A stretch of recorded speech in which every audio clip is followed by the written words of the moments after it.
Hi hello అందరు ఎలా ఉన్నారు? బాగున్నారా? క్రేజీ జోష్ యూట్యూబ్ ఛానల్ స్వాగతం. ఈ వీడియో వచ్చేసి చుక్కకూర పప్పు అండి. అదేంటనేది చూద్దాము. చుక్కకూర ఆకుకూరలు రక్తాన్ని శుద్ధి చేయడానికి, అలాగే రక్తం తొందరగా రికవర్ అవ్వడానికి, ఎక్కువ రావడానికి ఉపయోగపడుతుంది. అది అందరికీ తెలిసిందే. పప్పు కూడా అతిగా ప్రోటీన్ ఇస్తుంది, మనలో బాగా ఎనర్జెటిక్ పెంచుతుంది, అందరికీ తెలిసిందే కదండి. దాని ప్రిపరేషన్ ఎలా ఉంటుందో చూద్దాము.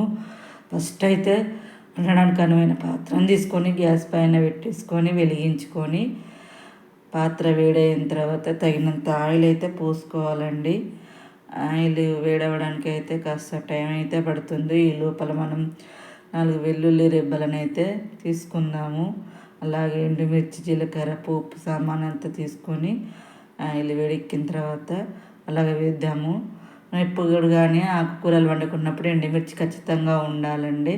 అలాగే వెల్లుల్లి రెబ్బలు కూడా అవి ఎక్కువగా మనకు రోగ నిరోధక శక్తిని పెంపొందిస్తుంది, తెలిసిందే కదండి.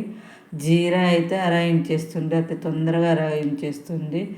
మన జీర్ణశక్తి ఎక్కువ జీర్ణక్రియ జరగడానికి జీరా అయితే అధికంగా ఉపయోగపడుతుంది అన్నమాట. ముఖ్యంగా చెప్పాలంటే మన వంటిల్లో మన ఆరోగ్యం ఎంత నీట్గా చేసుకుంటే, ఎంత పర్ఫెక్ట్గా ఇంట్లో చేసుకుంటే అంత. అవి వేగిన తర్వాత ఉల్లిపాయలు, పచ్చిమిర్చి ముక్కలు అయితే వేసుకుందాము. చాలా వరకు ఆకుకూరలలో కొత్తిమీర వేయకపోవడమే మంచిదండి, బాగుంటుంది. ఎవరిష్టం వాళ్ళదండి. కొత్తిమీర వేయకపోవడమే మంచిది. ఎందుకంటే మనం ఎలాగో తీసుకునేది ఆకుకూరనే కదా, అది కూడా ఆకే కదా, ఆకుకూర లాంటిదే కదండి. నేనైతే చుక్కకూర పచ్చడి, పాలకూర పచ్చడి, పుదీనా కారం పచ్చడి అవి అయితే లాంగ్ వీడియోల కింద చేసి పెట్టానండి. ప్లీజ్ చెక్అవుట్ చేయండి, బాగుంటుంది. ఎలా చేసుకోవాలి ఈజీ మెథడ్లో. చుక్కకూర పచ్చడి అయితే ఈజీ మెథడ్లో ఈజీగా అలాగే ఆకుతో ఇలాగ పచ్చడి చేసుకోలే పెట్టానండి, ఎలాంటి ఇంగ్రీడియంట్స్ కలపకుండా. అవి వేగడానికి అయితే టైం అయితే పడుతుంది. కాస్త వేగిన తర్వాత అలాగే పప్పు వేయాలండి. పప్పు వేసిన వెంబట నీళ్ళు అయితే పోయకూడదండి అస్సలకే. ఆ పప్పు కాసేపు నూనెలో వేయించాలి. వేయించితే ఉడుకుతుందా అని అనుకుంటారు, కానీ బాగానే ఉడుకుతుందండి.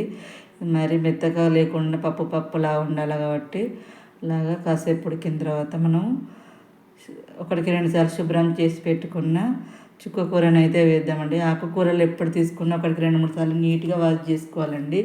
వాటిపైన సన్నటి ఇసుక రేణువులు ఉంటాయి కదా, పొయ్యేదాకా అలా వాష్ చేసుకొని అలా పక్కన పెట్టేసుకొని అలాగ పప్పు వేసిన తర్వాత అలాగ వేసానండి. ఇలా వేసి చుక్కకూర చాలా తొందరగా ఉడికిపోతుందండి. పప్పు వేసాం కాబట్టి తొందరగానే ఉడికిపోతుంది. పప్పు తొందరగా ఉడకడానికి ముందుగా అలా వేసామన్నమాట. మనం ఒకసారి కలుపుకుందాము. కలుపుకొని పసుపు, అల్లం వెల్లుల్లి పేస్ట్ వేసుకుందాము. అలాగా వేసుకొని మరొకసారి అయితే అంతా కలిసేటట్టుగా కలుపుకుందాము. చాలా వరకు క్రేజీ జోష్ యూట్యూబ్ ఛానల్ సబ్స్క్రైబ్ చేసుకోకుండానే చూస్తున్నారండి. ప్లీజ్ సబ్స్క్రైబ్ చేసుకోండి. అలాగే లైక్ చేయండి, షేర్ చేయండి, కామెంట్ చేయండి. మీరు ఇచ్చే లైక్ సపోర్టివ్గా ఉంటుంది, ఎంకరేజ్మెంట్గా ఉంటుంది, వీడియో మరింత షేర్ అయ్యే అవకాశం ఉంటుంది. ప్లీజ్ అలాగే సపోర్ట్ చేయండి. అలా వేసుకున్న తర్వాత అంతా కలిసేటట్టుగా కలుపుకోవాలండి. దీనిలో అయితే కారం వేయడం లేదు, పచ్చిమిర్చి ఎక్కువ వేసాము. ఆకుకూరలలో కారం వేయకపోవడమే చాలా. మనం పచ్చిమిర్చి, ఎండుమిర్చి వేసాం కదా, అదే సరిపోతుందండి. ఇంకా చాలా లాంగ్ వీడియోస్ చేసి పెట్టాను, చూడండి.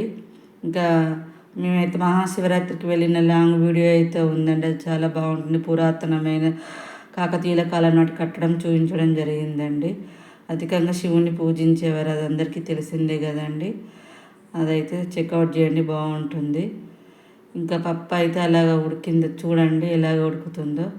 ఇప్పుడు కాసిన అయితే నీళ్ళు పోసుకుందాము పప్పు ఉడకడానికి. అలాగా 5-10 నిమిషాలు ఉడికించుకుంటే పప్పు ఉడుకుతుంది. చూద్దాము ఎంతవరకు ఉంటుంది ఏంటి అనేది. ఉడకడానికి అయితే వచ్చిందనమాట. అలా మధ్య మధ్యలో చూసుకుంటూ ఉండాలండి, అడుగంటకుండా. అలాగా ఇలా చుక్కకూర పప్పు ఎంత బాగుంటుందో, అంత టేస్టీగా ఉంటుంది వేడి వేడి అన్నంలోకి. ఆల్మోస్ట్ అయితే అయిపోయిందండి. ప్లీజ్ లైక్ చేయండి, షేర్ చేయండి, కామెంట్ చేయండి, అలాగే సబ్స్క్రైబ్ చేసుకోండి. Thank you so much. మరొక వీడియోతో మళ్ళీ కలుద్దాం.